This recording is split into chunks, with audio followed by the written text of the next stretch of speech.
Let's go back in time. It's April 25th, 1986, Pripyat, Ukraine. Picture a beautiful spring night after a warm, sunny day.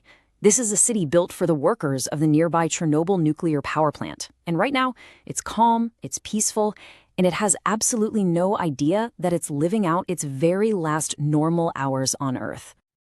Right around midnight, an engineer named Alexander Yuvchenko is clocking in for his night shift. The mood is great, you know? The biggest holiday on the Soviet calendar, May Day, is just around the corner. At home, his wife Natasha and their 2-year-old son are fast asleep. She'd actually just seen a Soviet official on TV reassuring everyone that a nuclear meltdown was a 1 in 10,000-year event. In just over an hour, that impossibility is about to become a horrifying reality. So, to really get what happened here, we're going to walk through it all. We'll start with the doomed test that set everything in motion, then the explosion itself, and the heroic but totally blind response that followed. After that, we'll dig into the state's denial, bust some pretty common myths, and finally look at the poisonous legacy that's still very much with us today.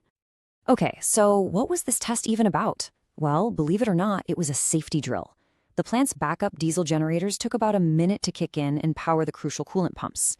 The idea was that the momentum from the slowing turbines could generate just enough power to bridge that 60-second gap. The problem? It was just a theory that had already failed 3 times. And the pressure from Moscow to finally get it right was intense. Now, to really understand how badly things went wrong, you gotta know the basics of how this all works. Think of a nuclear reactor as just a giant, really high-tech steam engine. Inside the core, neutrons split uranium atoms, which releases more neutrons, which split more atoms. You get it. A chain reaction that produces a mind-boggling amount of heat. That heat boils water into steam, and that steam spins turbines to make electricity. But to keep all that power from running wild, you need brakes. And in a reactor, those brakes are the control rods. They're made of materials like boron that just soak up neutrons. You insert them into the core, you slow things down. You insert them all the way, you stop the reaction. They are the ultimate safety feature. A disaster like this is never just one thing. It's a whole chain of human mistakes. First, for the test, they disabled the emergency cooling system. Then, a delay pushes the whole test onto the unprepared night shift. As they're trying to lower the power, a byproduct called xenon builds up and starts poisoning the reaction, causing the power to just plummet.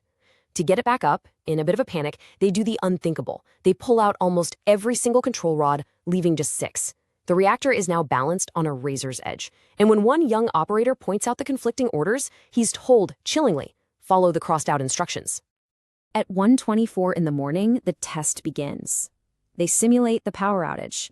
But with almost no control rods in place to absorb all those extra neutrons, the reactor's power doesn't just rise, it surges, uncontrollably.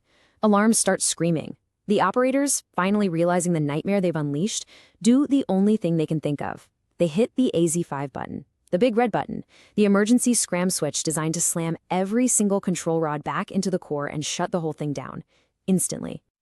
And right here, this is the fatal secret at the heart of the disaster, a hidden design flaw the operators knew nothing about.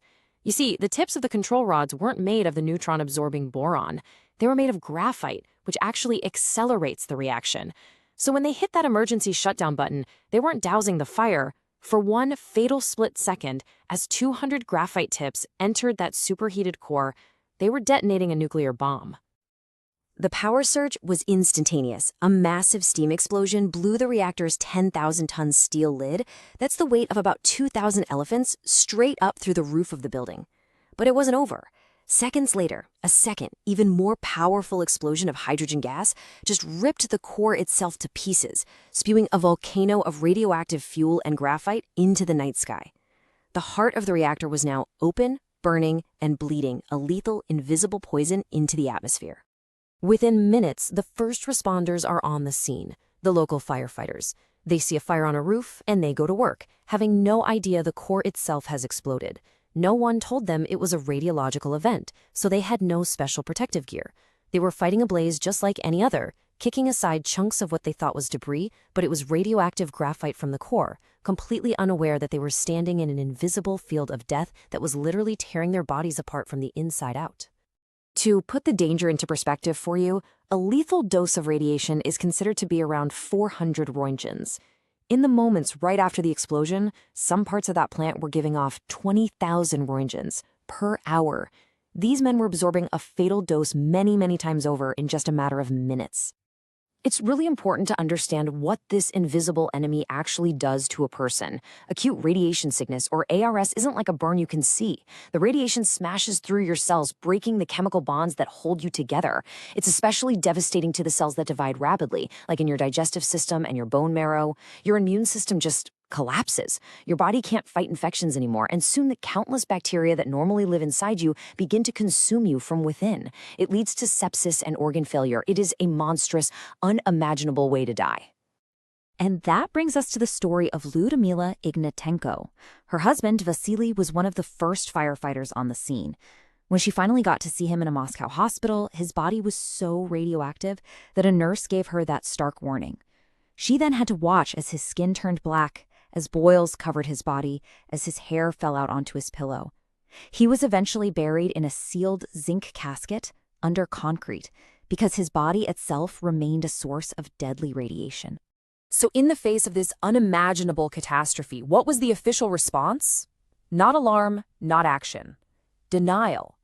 The shift supervisor, Anatoly Dyatlov, the man who had pushed so hard for the test, stubbornly insisted that only a water tank had exploded, not the reactor core.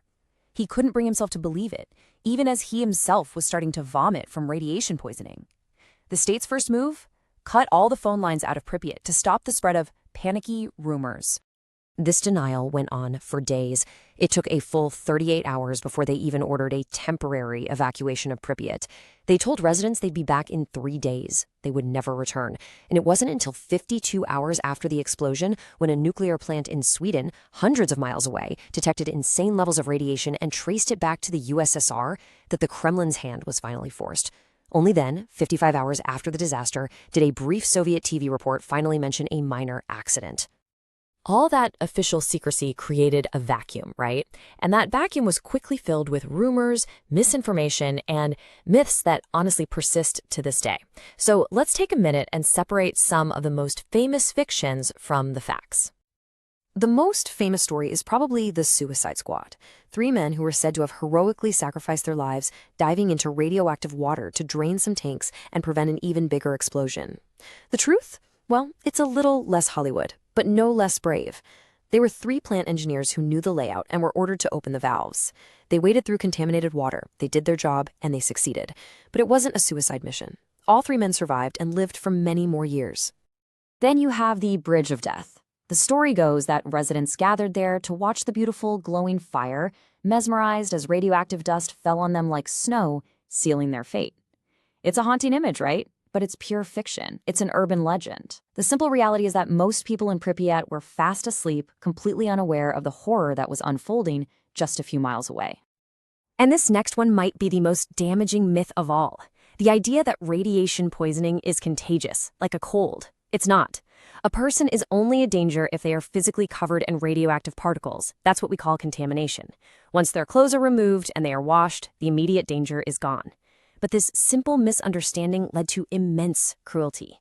The heroes who cleaned up the site, the liquidators, were often feared and shunned by their own communities, treated like outcasts for years. So what was left behind when the dust settled? A legacy of poison, both physical and political. A radioactive monster literally formed in the basement of the ruined reactor, and a truth so damning it had to be recorded in secret just before a key figure took his own life. As the reactor core melted, it created something brand new, a substance they called corium. It's basically a radioactive lava, this nightmarish mixture of molten uranium fuel, control rods, sand, steel, and concrete. It burned right through the floor of the reactor and oozed into the basement levels of the plant, where it solidified. It is, quite possibly, one of the most toxic and dangerous man-made substances on the planet. The most famous formation of this corium is known as the elephant's foot, and shortly after the disaster, spending just 200 seconds, that's a little over 3 minutes, standing next to it would have delivered a lethal dose of radiation. You would have had just days to live. Even today, decades later, it is still hot from its own radioactive decay and remains absolutely lethally dangerous. The man tasked with leading the cleanup effort was a brilliant scientist named Valery Legasov. But he was racked with guilt and dying from radiation sickness himself.